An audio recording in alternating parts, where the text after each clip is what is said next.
What is up guys, it is Lally and today we have some PES 17 gameplay. In this match I am playing as Atletico Madrid, and as you can see we are very stuck with the formations in this build, so we can't drag players about. That's what I was trying to do here. And when we go into the actual settings we can't change any attacking or defensive instructions, meaning things like defensive line, compactness, but we can actually use the advanced instructions. If you don't know what they are and you want a deeper look at these advanced instructions and what they mean, there is a more detailed video that I've already put up. The link to that is in the description, so make sure you go check that out. There is some awesome news in there as well. So if you're wondering right now why am I showing you some passing at the back with the defenders, well, if you played PES 16 you will know that passing with defenders, midfielders, strikers, it all felt the same. In this year's game you can actually see, and not just see, but you can actually feel the difference between a bad passer, an average passer and a great passer. And when I say you feel it, when you actually have the ball in defense with someone that's not a good passer, you won't take that risky pass. You will actually feel the need to like not even go near the risky pass because you know you lose it. So that's what I mean by feel. And obviously you can feel the weight of the pass and stuff, but when I meant feel, you can actually feel the real situation, like is it worth taking a risky pass with this really bad passer of the ball. In general the passing is a lot harder than it was in PES 16, so even ping pong passing is alone itself is a lot harder to do. I personally preferred the passing when I played the game 2 months ago, and look at that, look at the puff of smoke coming from the ref and the player's mouth. That looks absolutely stunning by the way. But yeah, as I was saying, I actually preferred the passing when I played PES 2017 2 months ago, but that's not to say that the passing in this game is bad. It's just that I felt it was more rewarding when I played the game 2 months ago in terms of passing. To be fair, I actually probably prefer the build now because the goalkeepers are a lot better. But as you saw for that goal, when I was gonna talk about dribbling, I was gonna mention that when you played PES 16, you saw the ball roll across Koke there. In PES 16, you would think that that's a glitchy moment, the player's not responding to the ball and then he responds late. In this game, if you actually hold the direction that the ball is rolling in, so here I'm holding the left analog stick to the left, Koke let the ball run on and then he immediately went straight after it, like he's almost after it as soon as the ball touched his shoelace, like running straight after it then.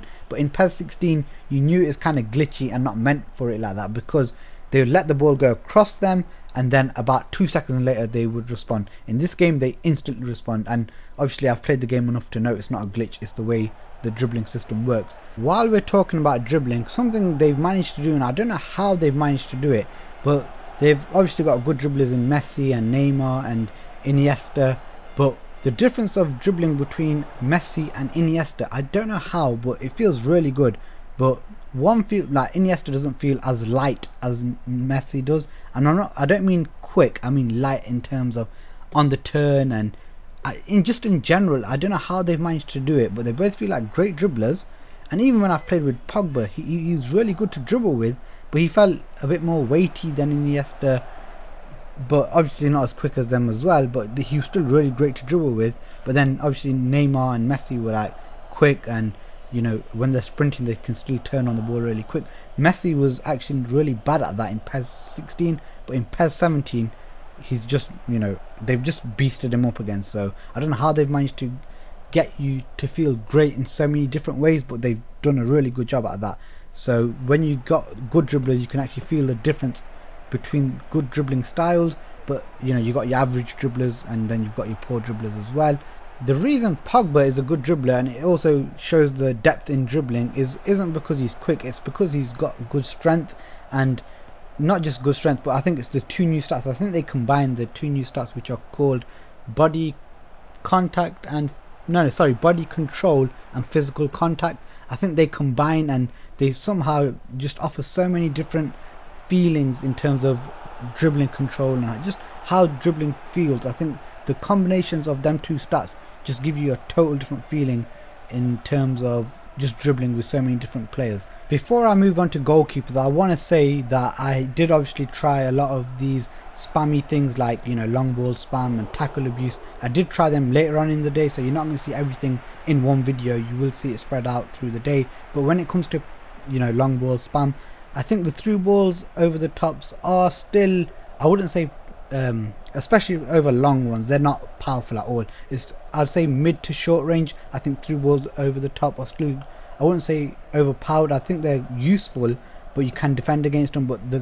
through balls over the top, like say over 40 yards, they're pretty much dead from what I was playing. Like, they weren't accurate, or if they were accurate, then the defenders were reading them well, and they were 50-50s. They weren't like they were in PES 16, where if a guy plays a 40-yard pass or 50-yard pass, that it was always going to get into the striker's path. Even if the defender doesn't read it quick enough, sometimes the ball goes out for a goal kick, or it forces the striker out wide. So I wouldn't really be too worried about long ball spam. I'm not worried at all with long ball spamming, to be honest. And on that note of things to be worried about, I think a lot of people were worried about referees. You've already seen a decision, or probably two decisions so far, which you wouldn't have got in PES 16, but were fouls. Like, you saw a little one there where it wasn't a big foul, but it was nevertheless a foul, which you wouldn't have got in PES 16, where the guy stuck his foot out, the ball had gone past him, and a little bit of contact had been made, which just made the attacker lose stride and then lose the ball. Before I go any further into the refs, what I want to talk about here is what that defender does there is what I call a Lovren. So he tries to get in front of the ball, misses the tackle, and leaves a gap in behind. And then also look at ter Stegen in this replay. He reacts so natural, like he almost anticipates it. You'll see I do slow it down from behind the goal angle, so you'll see, like, just keep your eye on ter Stegen. It's a bit faster, so it's harder to see, but look how early he takes off in anticipation, something that PES never really got right with goalkeepers. Now they do feel a lot more natural, and I will dive into goalkeepers in a second. But as I was saying with the referees, that I am a lot happier with the refs in this PES than I was in the last one, but I still feel that they sometimes don't produce the right card. So sometimes I think it might be red, but they'll pull out the yellow, and then on a very few occasions where I think there should be at least a yellow card, there's no card at all. But at least they are making the right calls. That was probably the biggest gripe from PES 16, that they were just letting people get away with murder. So as I already said about goalkeepers, the goalkeepers are obviously a lot better than PES 16, and I don't think it's just the fact that they're better in terms because they make better saves, but I think the shooting has also been toned down or balanced with the goalkeepers, so that helps the goalkeepers look better. But not do they only actually look better, they are more efficient, so they will tip things out for a corner, and they do parry them into less dangerous areas. So I'm not saying they always don't parry them into dangerous areas, but when you compare them to PES 16, it's about 10 times better in sense of parrying them into safer areas and just even looking more natural. The goalkeepers are really good at that. In the build that I played 2 months ago, I remember goalkeepers coming out for crosses that I thought they shouldn't have. I didn't see any problems like that in this build, so that's why I said I'm happier that the fact that the goalkeepers, the reason I said the build is better now is because I felt like the goalkeepers have actually improved quite a bit since then. Also, you already heard me say that shooting had been toned down. In general, you still got the powerful shots and whatnot, but in terms of finesse shooting, it's been toned down massively. Not that you can't score with it, it's just the fact that it's not finding the top corner like it was in PES 16. Like, it always used to start off outside the post and curl in beautifully in PES 16, which was good the first time, but when you're doing it the 100th time in a row, and it becomes way too easy, it takes the gloss off it. It just almost ruins the game because scoring was too easy. Now you can actually see that it will take a really special finesse shot to beat a goalkeeper from range, and the goalkeepers anticipate finesse shots a lot better anyway, so you will see some, I'm not sure if I tried that many in this video, but you will see them in future matches that I upload later today. So guys, we're coming to the end of this video, and to be honest, there were supposed to be a lot more videos coming up immediately, but there will be a delay for a few hours because I've just had so many problems when it's come to putting this video together. I'm actually recording my audio for this at 3 in the morning right now, so yeah, I'm absolutely shattered right now. I don't know if you lot can actually hear it from me, but yeah guys, I will be uploading some more gameplay later on today, quite a few more matches, and yeah guys, feel free to ask me anything that I might have missed out. I will be obviously discussing other things in the other videos as well, because they will show off other aspects that I might be wanting to talk about there. So yeah guys, I hope you did enjoy this match. Thought it'd be better to show you the flow of a match of PES 2017, because I think that's the best way of seeing the game.